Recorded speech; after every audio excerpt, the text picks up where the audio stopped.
Thank you, Sally, and hello, everybody, all the way across the Atlantic. Very nice to see you. Um, I've had the honor of knowing all three of these ladies for about 3 years now. They're all very smart and very good at what they do, and I'm really excited to be able to share what they know with you. Um, Erin has disappeared. I don't see her right now, so I think she's jumping back on. So, Tony, I think we're going to start with you, if that's all right. And Tony is going to talk about community building and product marketing. Each of these ladies is going to talk about a different focus of monetization. So, Tony, would you like to take it away? Sure. So I've been blogging since 2006, and in 2008, I basically turned the corner and decided to really focus on creating a business out of my site. And one of the first things that I did when I decided to go that route was basically really focus on networking and connect with other bloggers, and not just in the niche that you're in, but connecting with bloggers throughout the web, and basically creating these little networks where not only we could share information with each other and cross-promote and, just help promote each other throughout the web, but also share ideas and talk about what was working, what's not working, and then also share things like, how do I monetize this post, or how do you best implement these sorts of affiliate links so that you can have a better conversion rate. So I think that's really important when you're starting out blogging, is to create some sort of a tribe for yourself and a group of people that you can really trust, bounce ideas off of, and really work towards building that network of bloggers. And that, I think, really helped me initially grow my site, because not only was I getting great advice from people, I was also, had this group that could really help promote me and network. And so when I had a post that I wanted help promoting, I could count on, my friends, my blogging tribe, really working with me to help get things promoted. And then once I sort of built that and built up some traffic, one of the things that I do, and is really one of the core parts of my business, is brand relationships. So I had my first serious brand relationship about a year after I started blogging, and I had built up traffic, I had built up a loyal audience, and I knew the demographic. For my site, it was moms, and moms that usually stayed at home or worked part-time or worked from home and had kids, right, because they're mom, obviously. And so the first brand I worked with was a bottle manufacturing company. And it was a great fit. My audience bought bottles, and so I ended up becoming a brand spokesperson for this company, and that led into, opportunity after opportunity for my blog, and, all of them are paid.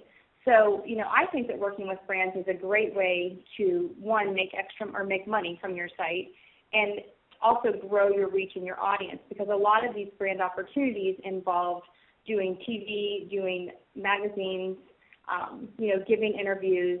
So, working with these brands, not only was I getting paid, I was giving my readers content that they enjoyed, but I was also expanding my own audience because of opportunities that they gave me.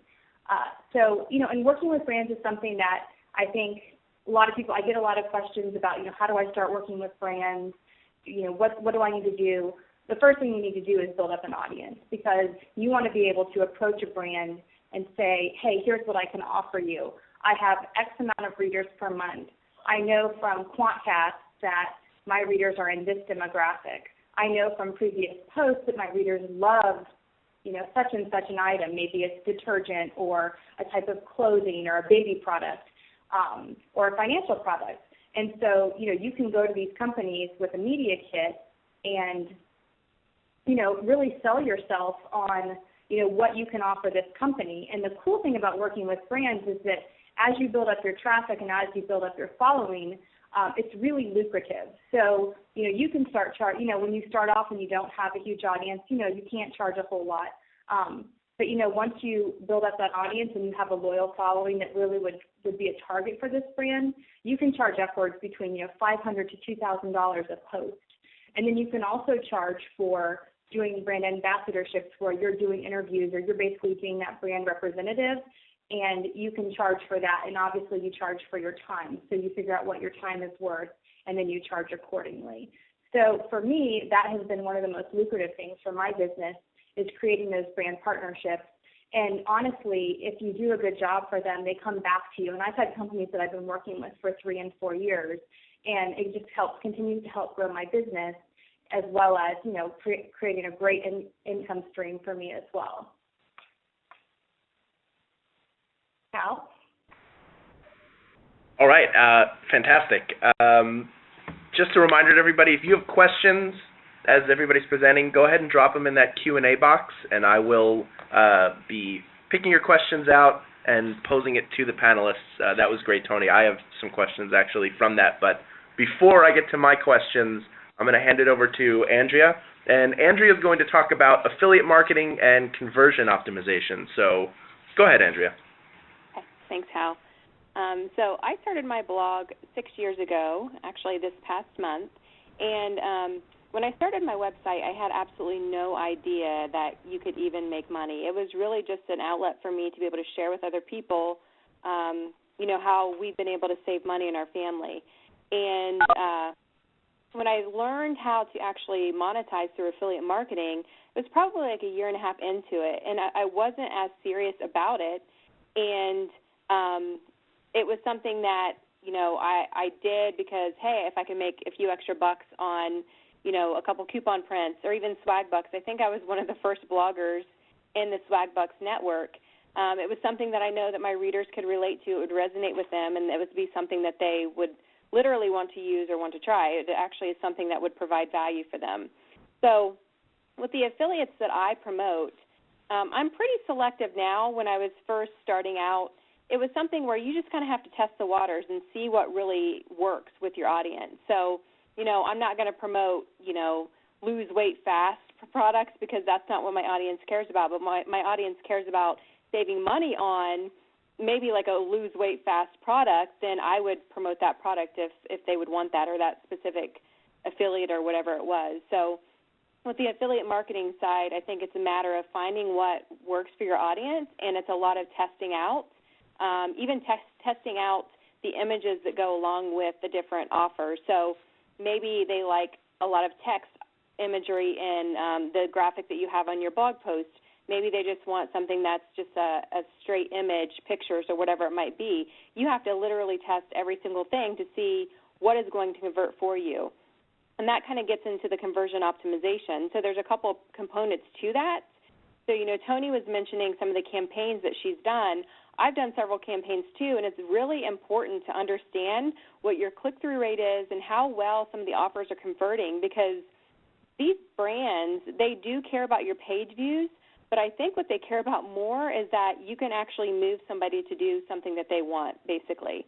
So if I could get somebody convinced or influence them to buy a certain kind of laundry detergent, that speaks volumes to a company that sells laundry detergent. Even with me and my blog and the size of my blog, if it's, a fifth of the size of a larger blogger, but I guarantee that the people that are reading are going to convert for that specific brand, that's value. So you can still demand the higher payouts that Tony was mentioning, because it's more about converting those people to be a loyal user of their product, or whatever the goals might be, because those goals will definitely change. Another thing to mention on conversion optimization is that when you're writing all this content, you want to make sure that you're going through your analytics. I personally use Google Analytics just because it's extremely easy to read through, and a lot of brands and a lot of companies use that as their analytics of choice. They know it's kind of like the universal analytics setup, basically. So I'll use Google Analytics to make sure that I see any posts that have gone viral, any posts that are more popular, that via search or even, just through social sharing. And I want to make sure I can go monetize that post. So I have a really popular post now, just to tell you, it's, how to make chicken Alfredo from Olive Garden. And Olive Garden is a popular restaurant, and so I have a lot of people who are trying to make that recipe. I can't really convert them to buy anything necessarily, because it's all fresh products that I'm making using that recipe, but I'm converting them to be a subscriber. So I've optimized my post so I can have a subscriber opt-in box for them to say, hey, if you like this recipe, you can get more if you subscribe to my blog every day. So does that directly help me make more money? Not immediately, but I'm putting them in a funnel because I know that at some point I can eventually, they're subscribed to my newsletter. There's going to be other offers that I want to promote to them, and then that's going to help, obviously the relationship that I'm building with them, so they can see that when they see an affiliate offer on my site, they know it's something that I would truly endorse and I believe in, and then that relationship with them beforehand so they know that, okay, I can trust her to be able to want to buy that product or, sign up for another service that she's suggesting because I found value in what she's offering. Okay. That's all I have for now, Hal. All right. Fantastic. We are still waiting on Erin. She's having some connection issues. So I'm going to dive into some of these questions. One is, I think this might be for Tony, but probably you both can answer this. This is from Maria Brannigan, who asks exactly what readership info do companies want? So, for example, is it just the number of unique views? Is there one particular statistic that you found companies respond to or value above everything else? Tony? Sure, that's a great question, Maria. Unfortunately, I think a lot of companies are still really focused on page views. They want to know how many page views your blog gets every month or how many unique visitors. And, that's definitely a metric that matters, and so you'll want to have that on hand. But I think the reality is what Andrea was talking about, is that if you can show that company that you might have a smaller site, but your readers really love a certain type of product, then, your page views might not matter as much. But things that I would definitely have to talk to brands about would be, your unique visitors every month, the amount of page views you get from those visitors, and then your social channels. So, do you have a Facebook fan page? Do you have a Twitter account? Are you on Instagram? What is your Pinterest page like? Pinterest drives tons of sales. So companies like bloggers that are on Pinterest, because if you have a lot of Pinterest followers, chances are you can convert those followers into purchasers. So, maybe your blog is smaller, you have 5,000 to 10,000 page views a month, but you have 20,000 Pinterest followers. You can really monetize that Pinterest account. So I would keep those on hand as far as what you would need to give to a brand. And then on top of that, I would also, have something, this is a little bit off topic, but I think this is important, is what makes you different? How can you stand out? Do you have, maybe every post that you write gets 25 comments. Your readers are very engaged, very active. Maybe everything you put on Facebook gets 200 shares. So, what makes you different in a space? Because, the reality is that brands and advertising and PR companies are looking at thousands and thousands of bloggers. So what do you have that takes you, sets you apart from the crowd? And that's the thing that I would, put in your kit as far as, get those stats, that's what they want to see, but then have that hook, what is it about you that why should they work with you? And there's something, every blogger has something that they do better than everybody else, and so make sure you have that available as well. That's great. I just want to add very quickly, and Erin is with us, so I want to get over to her.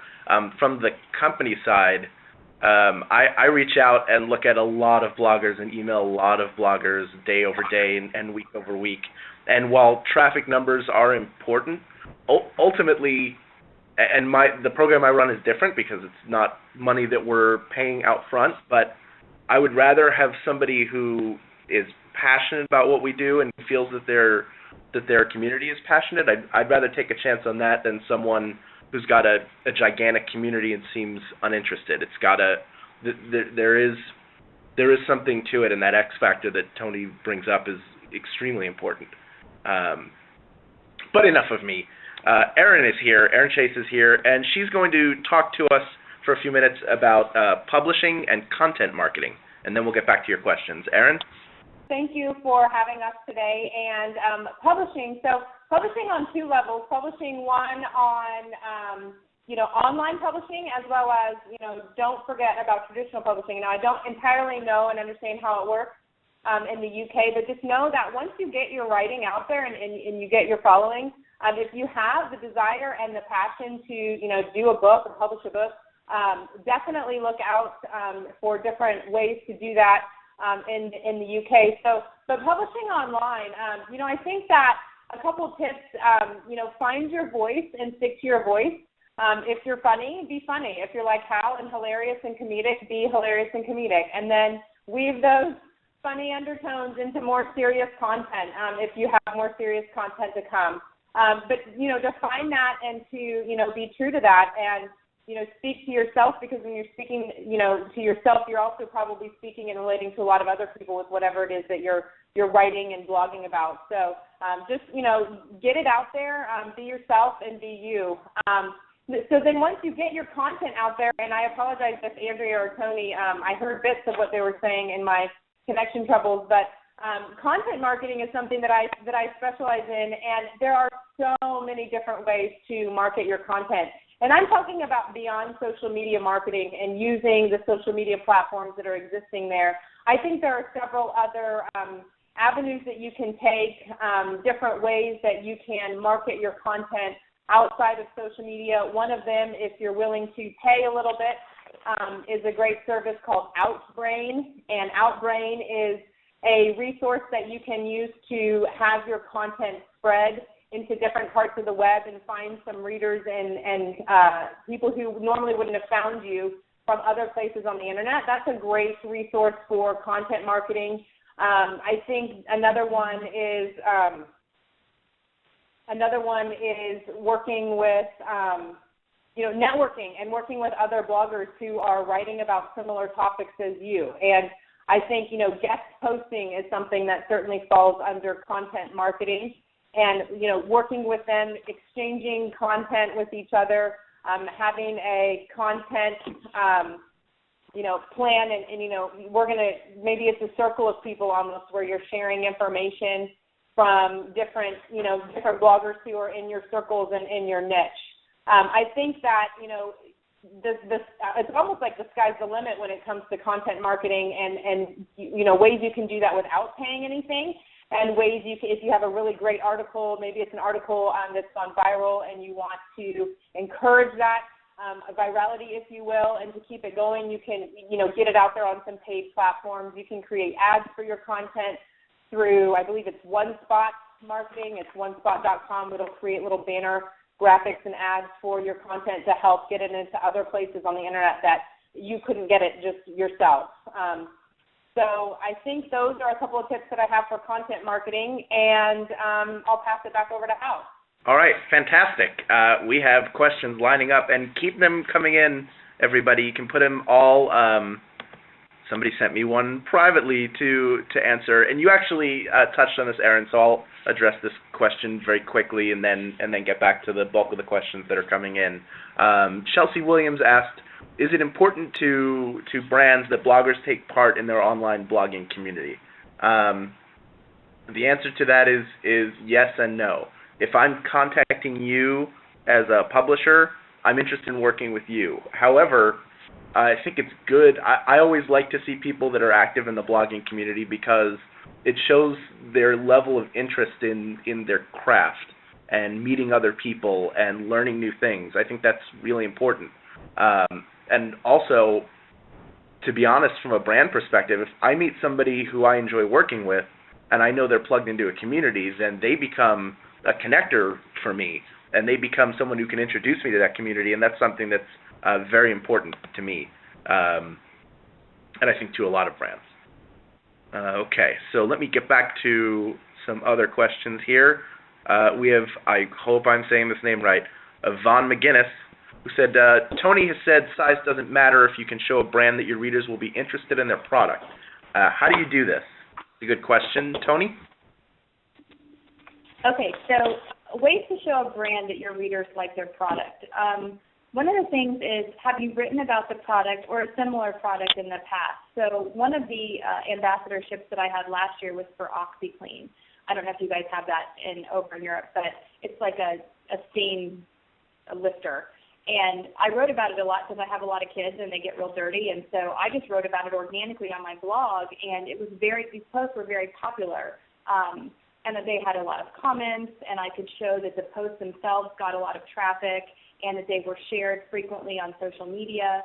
So that would be a case where, I could approach OxyClean and say, I love your products.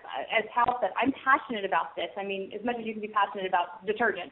And, look at my readers care about this, and look how many times they comment on these posts, and look at these other posts about laundry or stains or things that are related, and really showing the brand that, maybe I only have this many readers, but, 75% of them really care a lot about this topic. So, basically showing the brand through comments, through social sharing, how many posts, there's a lot of social sharing plugins that will show you at the bottom of a post that a post got this many likes, this many shares on Facebook, was pinned this many times, shared on Google+, and you can basically, show that to a brand and say, this is a post that I wrote about a similar topic, and clearly it's resonating with my audience. So, I think that would be the best way to go about it. And then just show your passion. I mean, your passion would probably come through in a post that you wrote as well. And a lot of times that's really very valuable, as Hal was saying. It's valuable for them to know that you really will support them, because what brands do not like is when, one day you're passionate about, this brand, and the next day you're just as passionate about their competitor. So that's something to think about as well, to show that you're really loyal and that you're not necessarily talking about a competitor, or you're talking about it in a way that's showing your loyalty to the brand. Great. That's fantastic. Thank you for that answer. Somebody asked, Mary Louise asked, if we had a link to an example of a media kit. So I don't know if one of the three of you or all the three of you want to throw that up in chat, sort of a link to your media kit, so they can see a sample of one. But I'm also going to ask Layla Preston's question, which is, do you have a business plan? Oh, and then it disappeared. Where is it? Do you have a business plan, or was it something that you started with in the beginning? So before you were even monetizing heavily, I believe is the question, did you have a business plan in place to sort of build that income? Erin? Sure. So I did not start blogging with a business plan. I would say probably about 6 months into my blogging experience, and I went back and checked one of my ad networks and was like, oh my word, there's money there. Maybe I should start figuring out what's going on and think a little bit more strategically about this blog as a business. And within probably 9 months, I actually turned it into in the U.S. it was an LLC, which is, an official business. And ever since then, I have operated in a combination of business plan and fly by the seat of my pants, and that being because the landscape has evolved quite significantly over the last 5.5 years. So you kind of have to keep up with the trends and, figure out which, companies to work with who are going to help you monetize, and which different monetization streams you need to be capitalizing on depending on the season or the trend. And so, I do operate now on a business plan. I am more aggressive with, income reports and expense reports and tracking all that in such a way that is going to help, and continue to grow the business in that way. So I guess for me, it's been more of a combination, but definitely more aggressive in the recent years with following a business plan, writing specific goals, working hard towards those goals. I know Tony and Andrea would say the same thing, but our motto is, work smarter, not harder. So, working on, that kind of philosophy. Fantastic. Great. Thank you. Sharon Martin asks, what is the best way to improve conversion rates or interest in blog posts rather than focusing on increasing blog follower numbers? Andrea?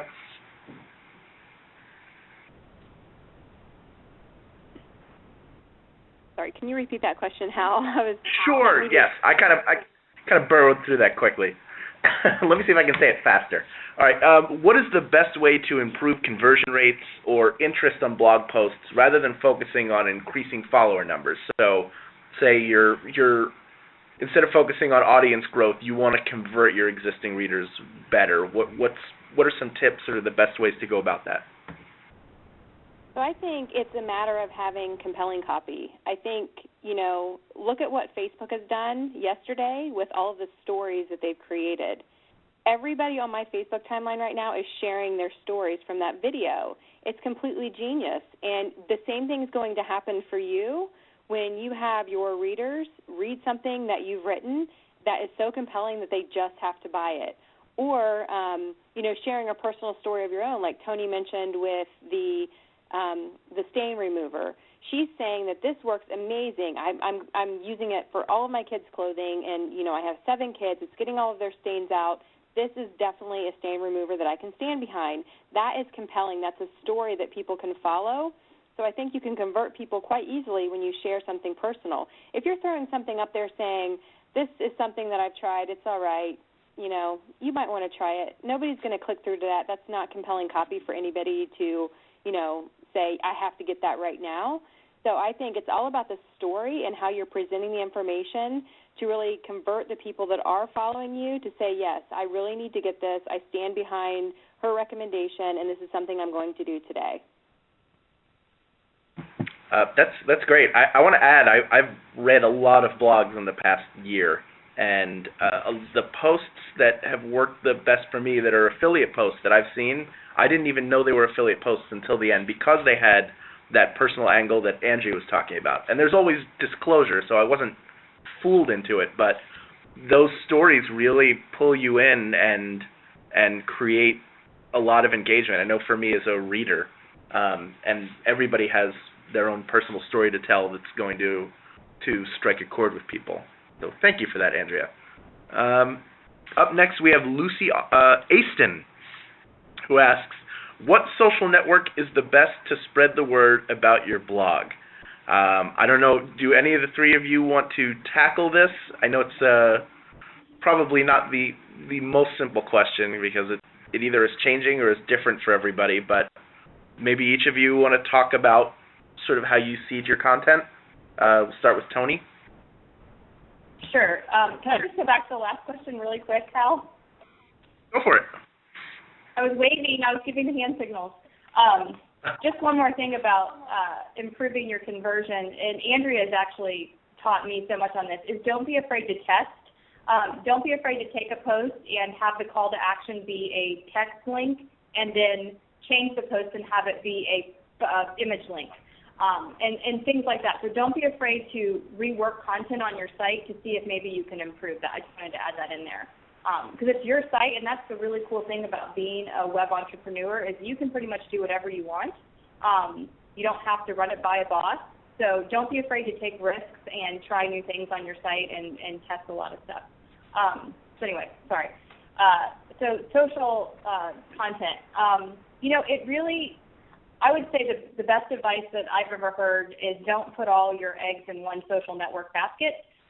Because right now there are, if you guys are on Facebook and you have fan pages, you will see that 50% of your blogger friends are right now Erin's Facebook page cannot be stopped. She gets tons of likes, tons of interaction, tons of traffic. My Facebook page is crickets. And so, I'm glad that I didn't spend, a huge amount of time or resources I've built my Facebook page, but it's not my only social network. So right now we have Facebook on cruise control, and right now Pinterest is what's driving traffic and revenue for me. So that's where my focus is. So I don't think there's one specific social network that works for everybody. I think you have to be on all of them. Unfortunately, I know that's, hard to do. It takes a lot of time and effort. But I think you need to make sure you have accounts and then just build slowly and, sort of see where your audience is coming from. And what I do is I would look at where my referrals from my site come from and then kind of focus on that network for the time being. And then if I see a change or a shift, then I'll move and focus a little more effort on a different platform. But for me, it's always shifting. So, 2 years ago, I did get a lot of traffic from Facebook, but right now I don't get any. So I'm really focused on Pinterest. And Pinterest works well for my site because it's a lot of DIY and food and that sort of thing. Fantastic. Andrea?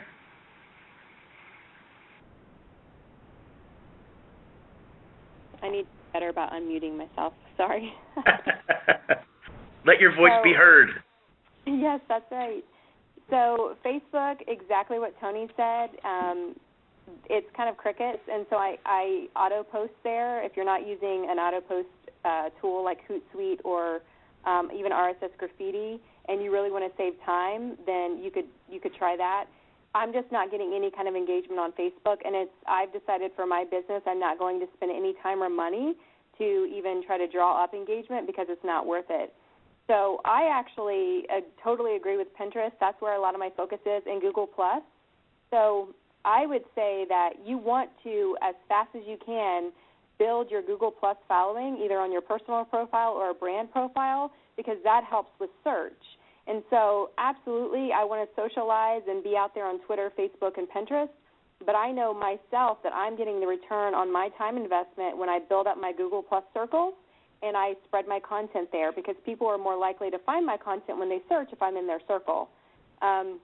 So I would say Google+ is my priority right now. Twitter, I'm out there on Twitter. I auto-post to Twitter as well.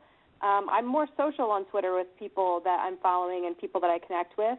But Google+ is definitely the must network for me right now. Fantastic. Erin, we know Facebook is working out well for you. Do you want to talk about that a little bit and maybe other social networks you might be using? Right, yeah, I'm not sure what happened with the recent algorithm changes with Facebook, but whatever it was in favor of $5 dinners, which is fantastic. I know a lot of different food blogs and websites have seen similar sorts of things, and really it's been exponential even in the month of January, just the last couple of weeks. And I will open the page and just be astonished at the growth just in a day's time. And, and I'm not at the same time putting all my eggs in that basket either. For 2 years for me, Pinterest was the biggest traffic source for $5 dinners, and Facebook was a far off second after search or organic traffic. And that is reversed now, but I'm actually probably putting more time and money into Pinterest than I am into Facebook, even though the growth is opposite. And that's a decision that, at any time Facebook could change its algorithms. And I think Pinterest will continue to drive a lot of traffic given the fact that we're a food site. And we have probably about 6 or 7 very viral, into the millions of views viral posts out there on Pinterest. I totally agree with Andrea on the Google Plus and the search. I think it's, you have to think about social networks in two ways, and Andrea sort of touched on this as being, being social and actually being social and talking to other bloggers and to readers and to brands, and then the other is using them strategically for your content marketing. So think of it in two ways. The other thing about this is it can be extremely overwhelming. You feel like you have to be everywhere all the time.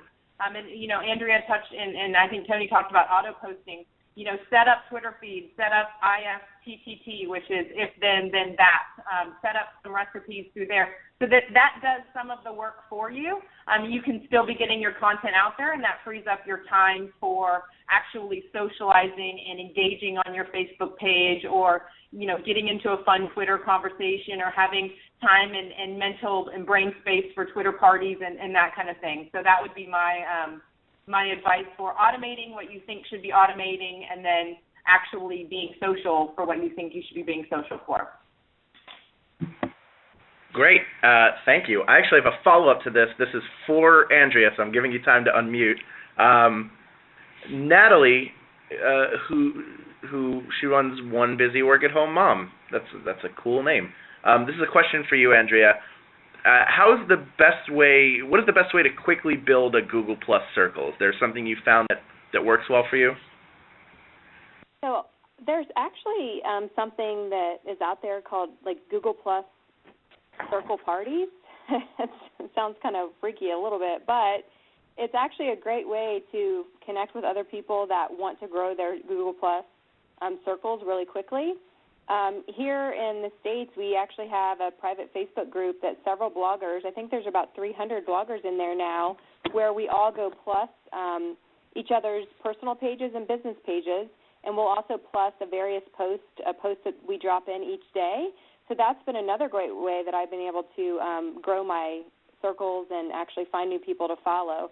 I also think finding different communities on Google+, there's so many great communities on Google+ that you can find other people that are like-minded. Maybe it's a blogging community or something like that, and you just go in there and you add value to the conversation, and that's going to organically create people, kind of encourage people to want to follow you back.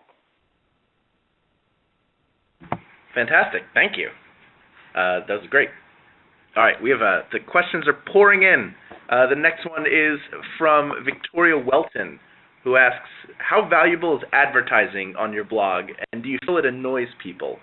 Does that turn off your readers? Any one of you want to step forward on this one? How about you, Andrea? Are you still on mute? Oh, wait, Erin's got it. Erin wins. She buzzed in. Go ahead, Erin. Okay, so a large part of my earnings and, part of my business plan is advertising. I work with Federated Media, which is a really well established and has a really great reputation for delivering quality ads as well as campaigns. I don't think that advertisements on a blog get in people's way.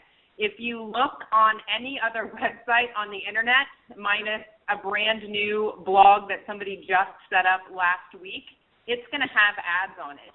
Your news sites have ads on them. Retailer sites have ads on them. They're internal ads, but they'll have ads on them, or they'll have partner brand ads on them. If, let's say Walmart.com will have ads for, Spalding basketballs or something like that.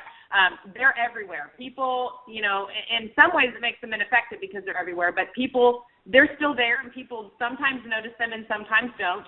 And I think it's just a matter of personal opinion. I've had ads on $5 dinners since month 2.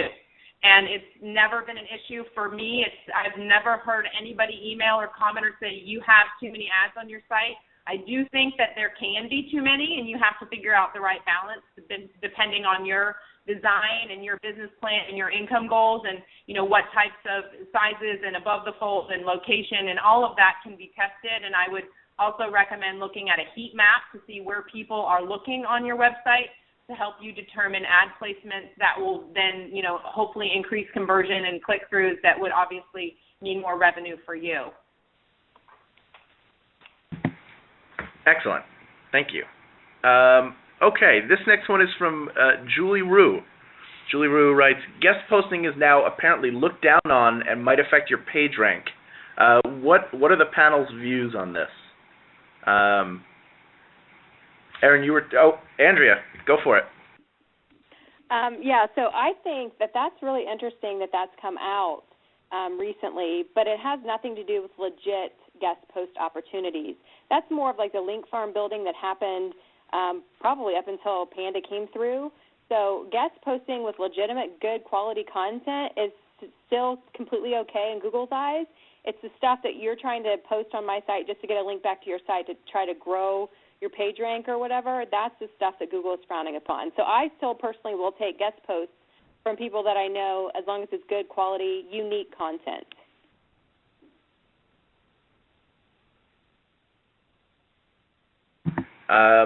Okay, Sarah Wood says she's not really hearing anything that she doesn't know or isn't already doing, but she's finding that the offers are not coming in. She wants to know, are brands more interested in working with some types of bloggers more than others? Tony, you think you could speak to that? Sure. When she says offers, I'm going to assume she means offers from brands. We'll just go with that. That's what I think. Yeah. Okay. I feel like it's interesting because I know people that started blogging 5 or 6 years ago probably didn't have to do this as much with outreach. But I feel like if you've been blogging for maybe 2 years to 3 years or less, you really have to go out and sell yourself. And that might mean picking up the phone, which I know is really hard for people that spend their life online. A lot of bloggers don't like to get on the telephone. But connecting with people from the brand, whether it's finding who they are on Twitter, LinkedIn, starting a dialogue with them and creating a relationship, and then pitching them your site. So I feel like, most of the time, if you just take blogging and you use it as, an analogy to outdoor lighting or something like that. Most people that run an outdoor lighting business or a lawn service, they don't sit around and wait for people to call them and say they need their yard mowed. They're out there putting, flyers in people's mailboxes, knocking on doors, putting ads in mailers. So I think, if you want to get brands to notice you, sometimes you have to just put yourself out there to them. And also realize that it's sales, so you're going to get 50 no's for every yes, and that's okay. That happens with every business. So, but I would say you want to, don't cold call if you don't have to. So if you can get someone from the brand on Twitter to be talking to, even if it's just retweeting something from them or having a conversation with them about, they posted a funny picture of their morning, milkshake or something, sort of creating that relationship and then moving forward with that relationship to, hey, I have an idea, might be a good fit for your brand, I'd like to talk to you about it. And so I think that, sometimes we like to sit and wait for offers to come into us, but really, if this is your business and you want to grow it, you've got to be aggressive. You've got to go out there. And I know lots of bloggers, and I actually did this for a while, where they'll hire somebody to actually sell for them. So sometimes it's like a virtual assistant or another blogger who maybe is, more of a part-time blogger, and, they have a great personality and, you feel like they'd be a good representative of your brand. You can pay them an hourly rate that would be a little bit lower and then offer them a commission of any ads that they can bring in for your site or any opportunity or, ambassadorship. And I actually did that for 2 years, and it was very successful for me. Just because I had someone out there sending the emails and doing the follow-ups, it didn't take as much of my time, and then would be able to secure deals for me, and then they got a percentage of it. So that worked out well for me, and I know several bloggers that are currently doing it. And, as long as you can find the right person, which I know that in itself is tough, that's a great way to start getting yourself out there. Yeah, and just to sort of tack on to that, I reach out to a lot of blogs, and a lot of them say no to me, and I have bloggers who write in that want to work with us, and some of them are yes, and but if it's ever not the right time, then for me it's more about saying, here's why I don't think this will work right now, but I think we can work together in the future. So even if a blog says, or a brand rather says no to you, there's still an opportunity to build a relationship. So a no doesn't have to be a no forever. It's at least an opportunity to learn and sort of grow and develop. Okay.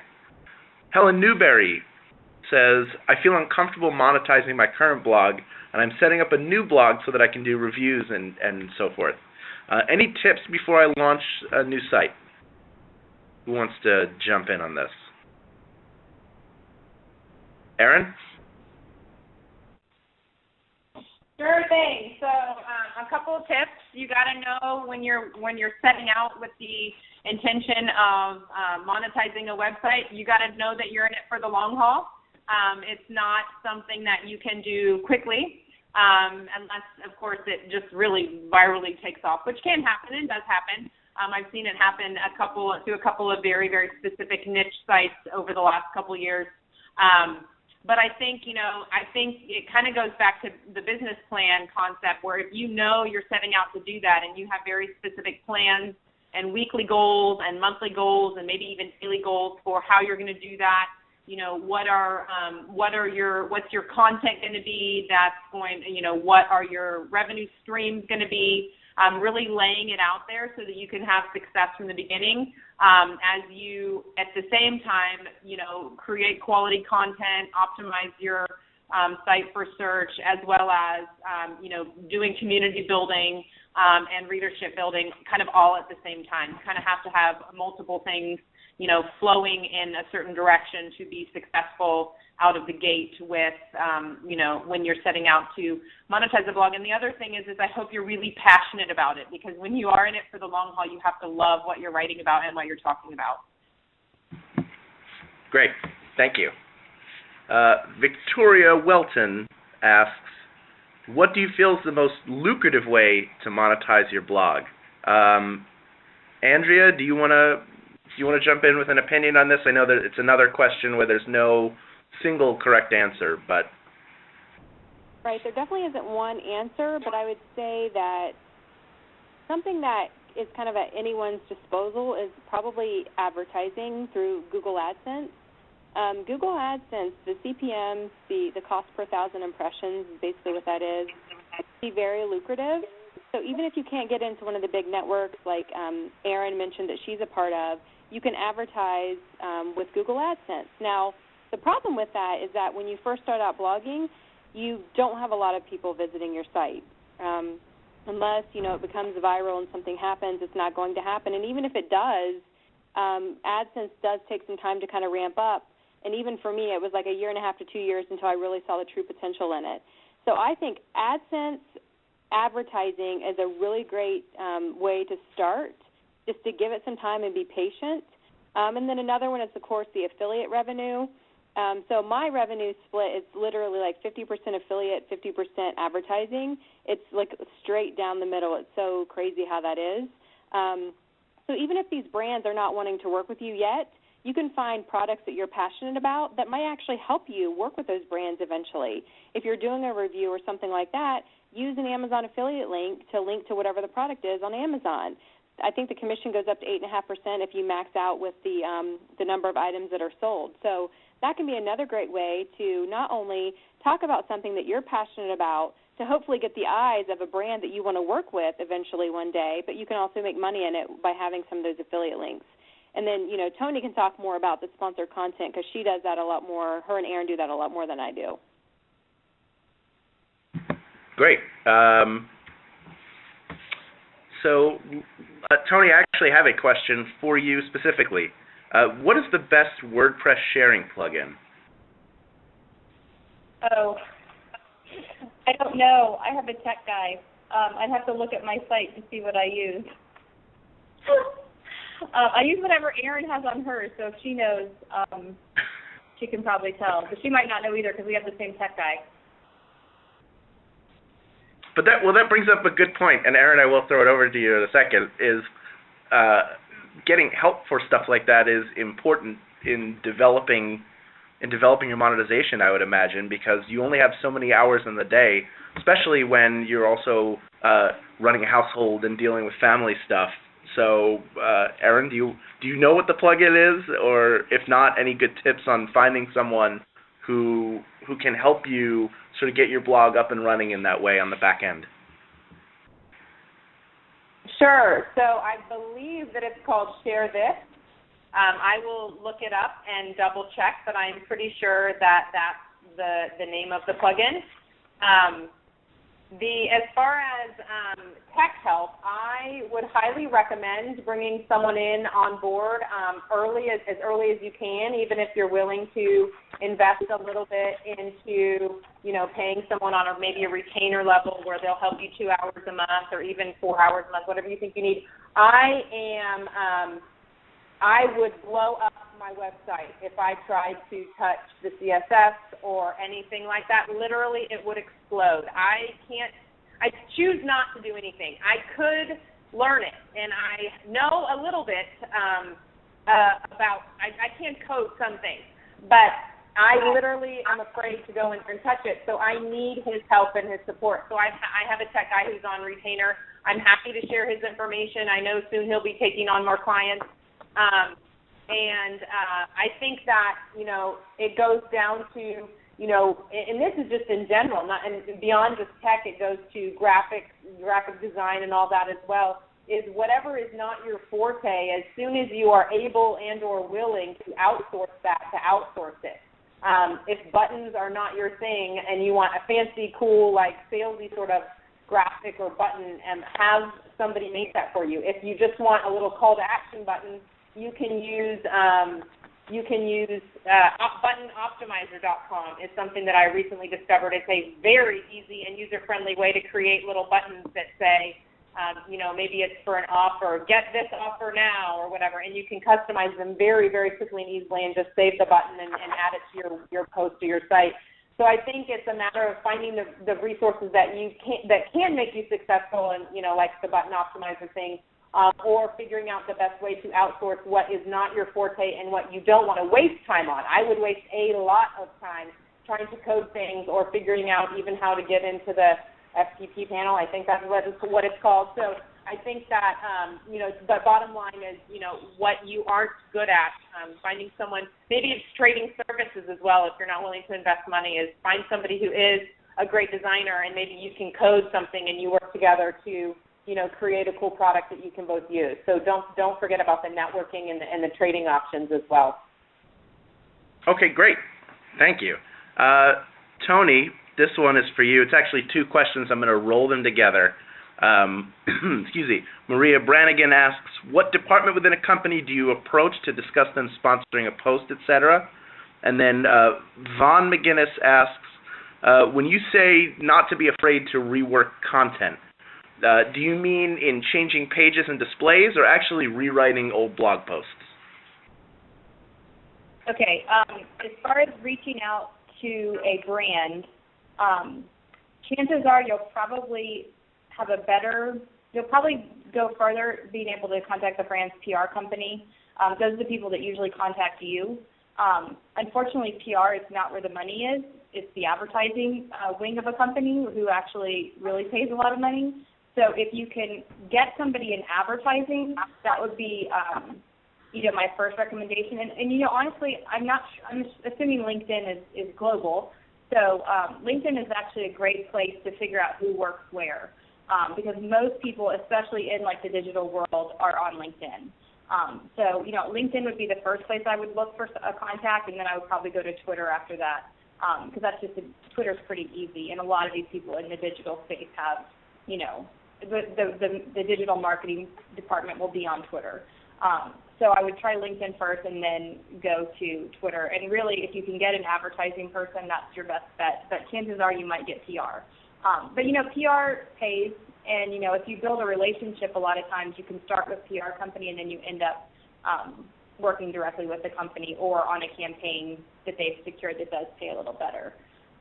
As far as reworking content, I would actually rework the blog post itself. That would be the first thing I would do. If you have a blog post, Erin had a post last month go viral. It had 1 million page views in the weekend or something like that. And, once you realize that this post is popular or this post seems to be, garnering a little bit of interest, change stuff around on the post. I wouldn't rewrite the whole post, but maybe, you add to the top of that post, hey, have you signed up for my email newsletter? Or, hey, here's 14 more recipes for your crock pot. Or, hey, if it's a travel post, have you tried the Southwest, or I guess you guys don't have Southwest over there. Have you tried this airline credit card that rewards you with miles? So, changing at the top of the post and get people's attention. Maybe changing an affiliate link to a graphic or something like that in the post. And then I always find that, I don't like to reinvent the wheel, so if I find out that a certain post is popular or converting well, then I'll probably write another post and publish it and link back to the old post, as well as, just add some new information, add a different affiliate link or something like that. So I guess I wouldn't completely rewrite the copy. I would just add. I wouldn't take a whole lot away, because if you're not quite sure what's drawing people to the post, you don't want to, really change a lot of the messaging. Is more of changing where it's placed inside the post. Fantastic. I had a request to share the name of that plugin again that Erin shared. I believe it was Share This. Is that right? Share This. That is the name of that. Yes. Got a thumbs up.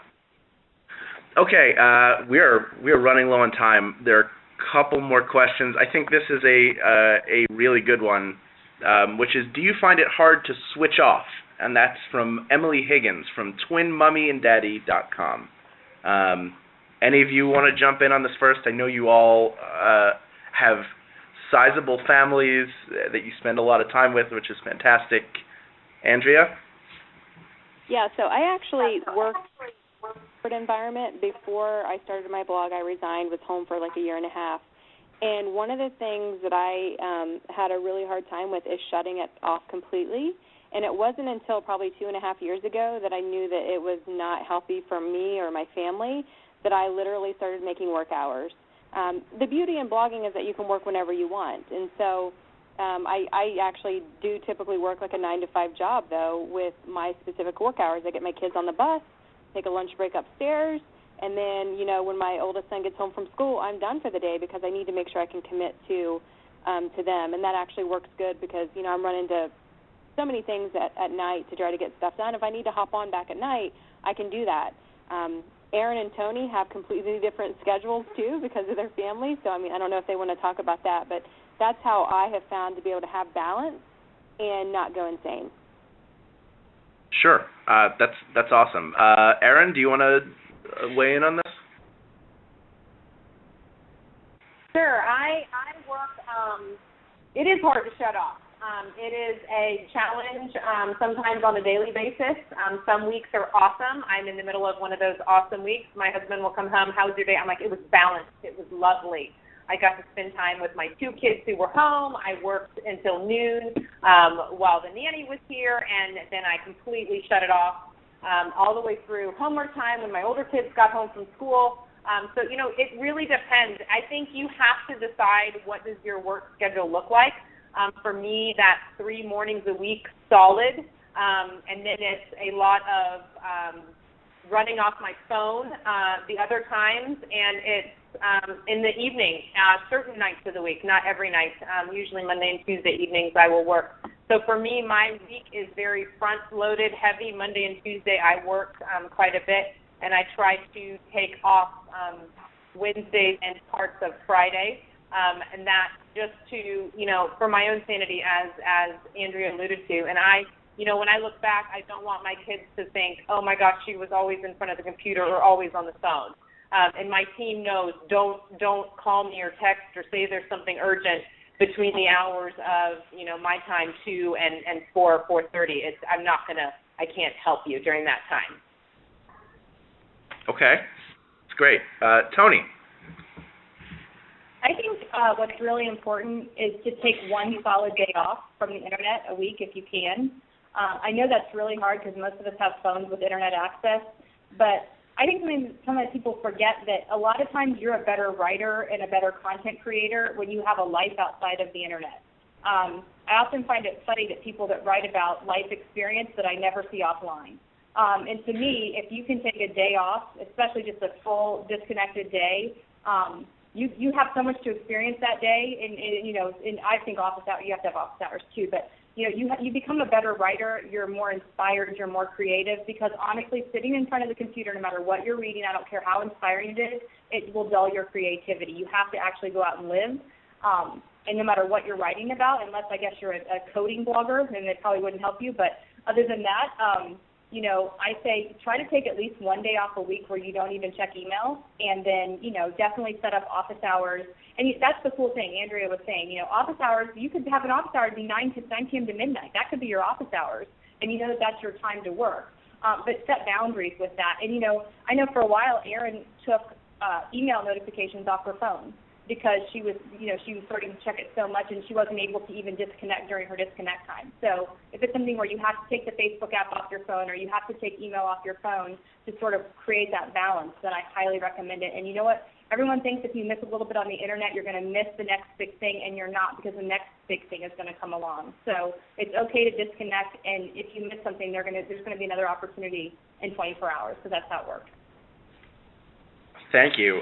We have so many questions that we didn't get to, and it's a bummer, but we're at our time.